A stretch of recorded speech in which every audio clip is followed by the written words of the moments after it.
Spider-Man, The Amazing Spider-Man Common Version, first appearance de Spider-Man on the fucking blockchain ever. So, fucking important jusqu'à un certain point. Alors, je me suis dit, on va aller en faire une charte. Son floor price est quand même à juste 129 gems, ce qui est fucking pas cher jusqu'à un certain point.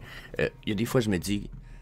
Donc, avant d'aller voir la charte du Spider-Man Common Version, mais quand même First Appearance, on va aller faire un tour de nos prix sur les 24 heures, voir si on n'a pas un peu des deals. Puis on va regarder qu'est-ce que ça donne aussi pour les movement price depuis hier. Donc, si on regarde les montées de prix sur voyons, tabarnak. Si on regarde les montées de prix sur les derniers collectibles en bas de page 1, page 2 et page 3, on a 18, 11 et 8% comparativement à hier où ce qu'on avait on a un petit peu 22, 15 et 12%. Donc là, je pense qu'on a une perte un petit peu de nos montées de prix. On a certaines pièces qui ont monté probablement un peu plus, mais on n'a pas une grosse montée. Tandis que si on regarde la descente des prix, on est très stable versus hier. On était à 15, 11 et 9% aujourd'hui. C'est les mêmes chiffres pour hier, sauf qu'hier, on était à 10% en bas de page 3 au lieu de 9%. Donc, on est très fucking stable en ce moment. Pas de descente de fou. Puis nos montées se consolident sur la descente dans la mesure où elles deviennent moins puissantes. Donc là, est-ce que c'est parce que le temps des fêtes arrive, puis que le V-Reverse arrive, puis que là, tout le monde anticipe et on est en train de se préparer pour des hausses à venir? J'en ai un peu le feeling. Si Core 1 2023 arrive avec du marketing en plus, Core 1 2023, c'est dans un mois et demi, ça là. Ça pourrait être huge. Donc, ceci étant dit, perspective de gagner, on y va pour notre pièce numéro 1, Blue Animated 19 gems. C'est one of the piece of the day. Il n'y en a pas grand d'autre sur le page 1 de nos collectibles. Par contre, page 2 sur nos movement price, on a quand même ici le Deadpool qu'on a juste là au-dessus de mon épaule, 6,99. Selon mon avis, parmi les Mighty Marvel, ça fait partie des pièces que c'est un character qui est aimé. Il y a Spider-Man, il y a Deadpool, je sais pas comment on a le Goblin, on en a une couple qui sont aimés, mais les autres personnages, on a beaucoup que c'est des personnages beaucoup moins aimés. Donc j'ai l'impression qu'un jour, c'est des personnages qui vont prendre en valeur un peu comme les Funko Pop qui ont été quelques années à pas d'être populaires, puis maintenant tout le monde a des hosties de Funko Pop dans leur maison. Pour les Mighty Marvel, je pense que ça va être la même chose, puis surtout les pièces cool comme Deadpool, première apparition en tant que Mighty Marvel et non First Appearance on the Blockchain, mais quand même. Boba Fett, c'est son common first appearance, encore une fois. Je sais que la version ultra rare est quand même animated, qui est plus cool, mais Boba Fett est un character qui est connu dans le passé de Star Wars, qui a une série télé sur Disney. Tout le monde tripe sur Andor en ce moment. Ça a l'air que c'est écœurant. Puis en plus, si je me trompe pas, Boba Fett est dedans, genre, plein de fois. Donc, d'après moi, ça va être un personnage qui a une bonne notoriété passée, une bonne notoriété présente, ce qui veut dire potentiellement une bonne notoriété future. Donc un first appearance de ça, rock fucking on. Contemplating Venice, j'en ai déjà parlé. Patrick Hughes, tout ce qui est son stock à lui, ça vaut le dire. En ce moment, ils sont all-time low à 120 gems. That's one of the best deals ever, fucking ever. So, yeah. J'ai rien de plus à dire sur ça. Coca-Cola, que ce soit ça ou les Snow Globes, même je dirais même que les Snow Globes, si vous avez une série complète, Coca-Cola sont bons pour le marketing, puis je serais pas surpris qu'il y ait une espèce de marketing de prévu peut-être dans les semaines à venir avec leur collectible du temps des fêtes. Donc, à voir, peut-être que c'est plus prévu pour avec le V-Reverse, mais qu'est-ce qui dit que justement c'est pas en lien avec le V-Reverse, du style il intègre le V-Reverse, puis vous avez des avantages avec vos Coca-Cola stuff, ça pourrait être cool. Mais je pense que c'est plus pour l'année prochaine, peut-être le stuff de Noël. Hein? Regardez la globe, elle est là. Mais regardez en ce moment, 10 gems. Vous allez me dire c'est la uncommon, ouais, mais ça reste un globe de Noël, c'est les 7,498 Starlight Orb, tu sais, ça vaut rien pas cher pour faire le set. Donc pour moi ça c'est such a big deal, on va aller voir justement. Regardez le set complet là. Ah ben là moi je l'ai déjà le set complet, fait que là, lui il calcule que ça me coûterait rien. 47, mettons on met 50, 60, 70 gems, vous avez le set complet. That's fucking nice. That's fucking nice. Des prix super bons, selon mon avis. Puis, dernière page, on a Thor Love and Thunder. Il y en a fucking pas beaucoup déjà. Hein? Il y en a comme 1000 éditions. il maintient un bon prix à 228, puis c'est une crise de belle pièce. J'ai conseillé dernièrement des posters du Deacon avec les Spider-Man posters, parce qu'ils sont good looking, ils sont gros, dans le Viviverse ça va paraître bien, ça va être cool dans vos maisons, dans vos showrooms, etc. Je pense que ça, c'est une autre pièce qu'on pourrait compter là-dedans. Secret Rare, il y a un double Thor là-dedans, c'est Jane Foster plus Thor ici. J'ai l'impression que non, ça c'est une pièce qui risque de gagner en potentiel dans le futur. Puis, on termine encore, bon, Coca-Cola Creation est à quoi? 9$. Super deal, encore une fois.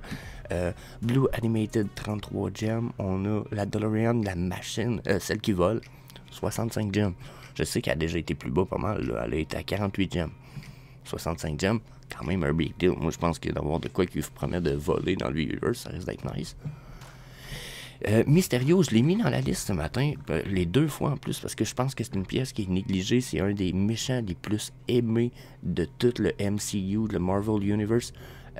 Puis, là, on l'a juste pas vu vraiment encore beaucoup dans les films, mais mec, on le voit beaucoup plus, je suis pas mal sûr qu'il va être pas mal plus aimé. C'est un crise de caractère de ouf, ça.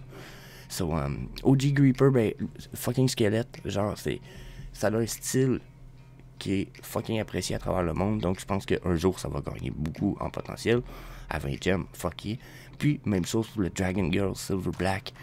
Déjà, ça vient de Dragon Girl, d'un artiste qui a fait la Dragon Girl, je me souviens bien, qui est un peu japonais, mais qui est connu.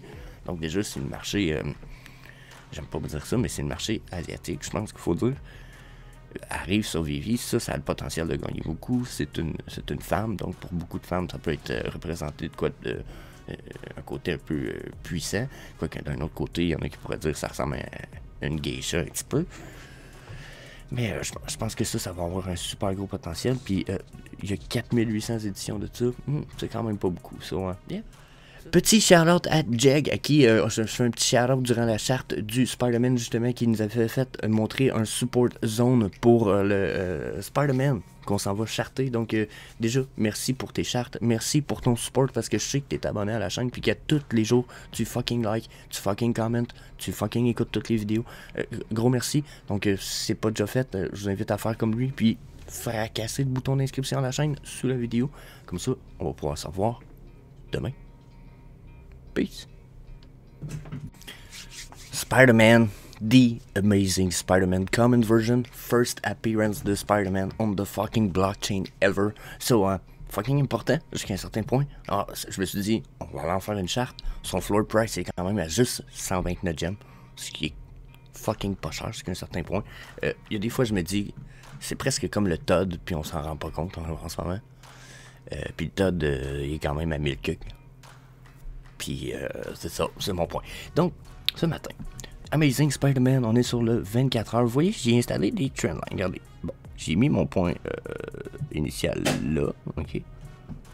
Donc, puis j'ai mis mon point secondaire dans la dernière drop qu'on a eue. Puis la raison de pourquoi j'ai fait ça, c'est que quand j'ai fait ça, j'ai vu qu'on avait une espèce de plateau que, ben, vous voyez ici, déjà, on a causé comme un plateau en plein milieu ici. Puis, quand on est arrivé sur la descente, on a fait un flash jusque-là. On peut presque dire qu'on s'y est rendu ici. Puis, quand on continue ici, on a fait des refus de la percée. Donc, je peux presque juger, personnellement, comme cette ligne-là en vert, comme étant un support, ou du moins,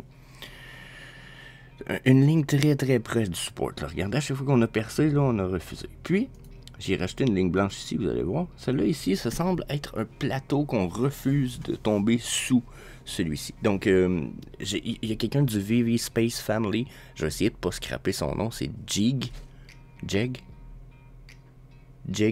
En tout cas, sorry man. Je sais que tu vas écouter ça puis tu risques de dire donc, Jeg, qui a fait une charte, puis il disait, regarde, je pense qu'il dit, on a comme un triple bottom ici, puis en regardant sur le coup sa charte quand il l'a présenté, j'étais comme ouais, ça a l'air de ça. Puis j'ai envie de te dire, Chief, on est dans un double bottom, mais un triple pas tout à fait. J'ai l'impression qu'au contraire, on a juste fait un double. Mais c'est quand même super bullish. J'y vois moi aussi un plateau. Donc on pourrait tomber sur un plateau puis il était à 95 gems, là, ce plateau-là. OK? Donc si on regarde ça comme ça, on a un plateau là. Je peux même me permettre de dire que Regardez ici, justement. Si je mettais un point sur le gros flash là, qui date de... attendez un petit peu, ça date de 2021, ok? Puis qu'on se remettait sur le dernier gros high qu'on a fait. Mais regardez, là, on a des zones importantes ici. Ça avait été un refus de percer cette ligne verte-là, que j'aurais dû mettre en rouge, exemple. Là. Puis ici, un refus de la percée, refus de la percée. Donc, je me dis, bon, là, on est tombé bien bas depuis. Sûrement, probablement à cause que le Bitcoin a eu de la misère dans sa vie. OK? Parce que oui, le Bitcoin a fait sur nos charts, si vous voulez mon avis. Donc là, quand je vois ça ici, je me dis, on est tombé sur un plateau très potentiel, mais on a le potentiel de le monter probablement. Regardez, là, les 180, 182, 187, là, ça semble raisonnable. Puis, on pourrait retomber ensuite. Puis, mais juste avant ça, par contre, on a un petit plateau. Je vais le rafficher. Pouf, direct là. Donc, on a un autre plateau ici, je sais pas si vous allez le voir. Donc, ligne blanche. Donc, ce plateau-là, boum. Ici, regardez, refus, assis, percé, refus de la percée. Donc, un autre ici. Donc là, moi, là, ce que je vois, c'est vraiment un channel. C'est ce que j'y vois ici, en blanc, là, et en blanc ici. J'y vois un channel. Puis je pense qu'on va se promener là-dedans. Donc, si on remonte ici dans les 165, je serais vraiment pas surpris. Puis qu'on redescende ensuite dans les 95, ce serait pas une surprise pour moi. Si je regarde les... ça fait déjà 4 minutes que je suis juste sur les trendlines, ok? Si on regarde le RSI, on a eu un top ici, on était dans le top du RSI. On a un bottom ici, on était dans le bottom de mes trendlines. Là, on s'en retourne vers un top. Mais d'après moi, on va aller toucher un top. Ensuite, quand je regarde mes EMA, justement, si je regarde pas le EMA, mais je regarde, j'ai mis des EMA ici, mais j'ai un MACD ici. Regardez, on a touché, ça c'est le top dont je vous parlais, ça c'est le bottom dont je vous parlais dans ma section blanche, dans ma trend line, ok, ou dans ma trend zone. Ben, on était sur un top ici à peu près, puis on était sur un bottom ici. Puis là, on est en train de percer notre médiane centrale de l'histogramme, puis on est bullish sur la ligne bleue, qui est mon MACD, qui est en train de percer par-dessus. On manque peut-être de puissance un petit peu. Question volume, mais la journée n'est pas finie, mais on a quand même un bon volume par rapport à celle d'hier. Donc, je sais pas combien de temps a fini la journée en théorie selon cette charte-là, mais ça pourrait être vraiment, vraiment bon signe pour l'instant. Si je regarde les EMA à cette heure, ok, on a les EMA... Là, je sais pas, je me fuck, là. Oui, c'est ça. C'est en mauve 13, en bleu 21, 55, 89, 100, 134 et 233. Si on regarde tout ça ici, là, ok?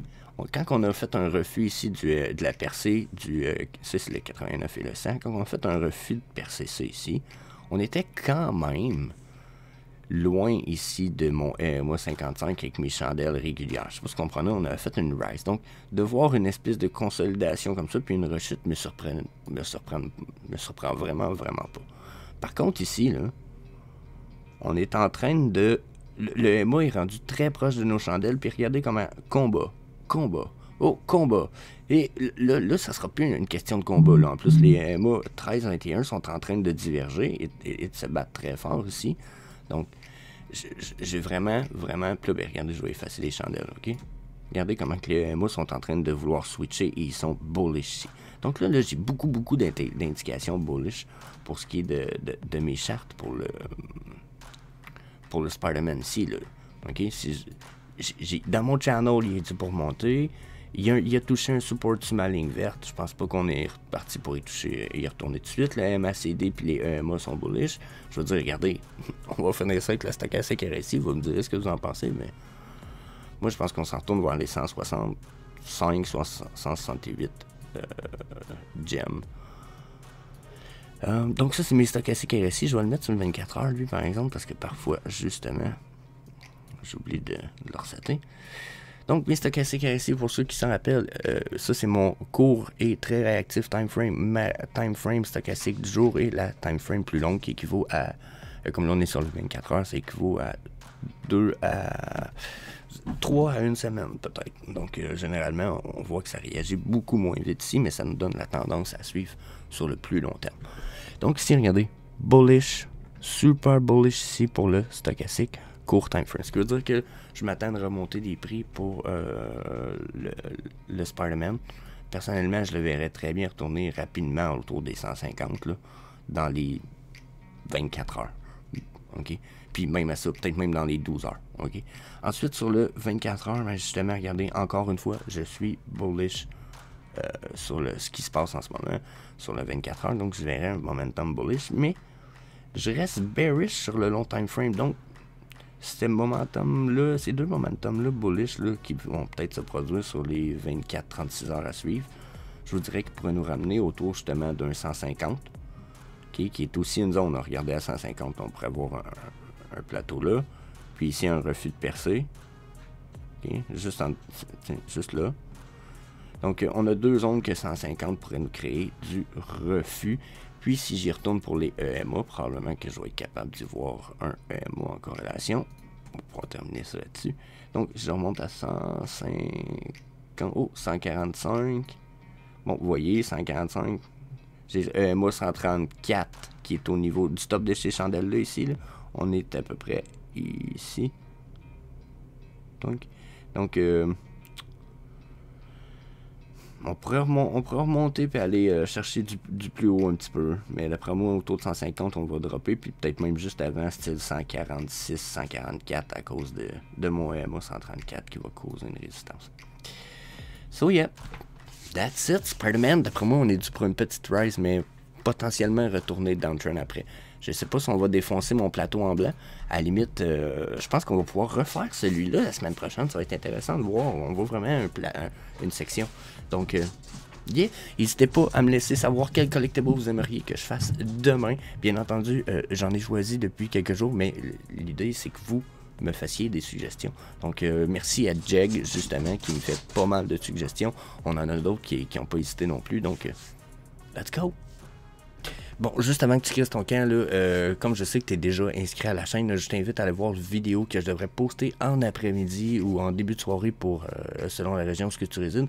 On parle encore de drop de char. D'autres compagnies qui drop leur NFT, ce que je pense qui devient pas mal plus huge pour 2023. Puis, je vous fais une vidéo là-dessus. Yeah, je t'invite à aller voir ça. Puis, la vidéo qui va apparaître à la place de ma tronche d'ici les 5 prochaines secondes. Peace.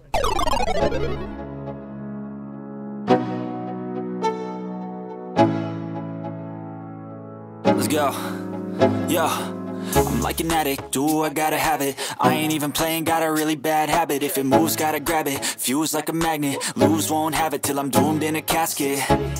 I ain't playing, got a weird mind. If you work 8 hours, I'ma work 9. If the shit tastes sour, you should taste mine. I'ma stay in power for a long time.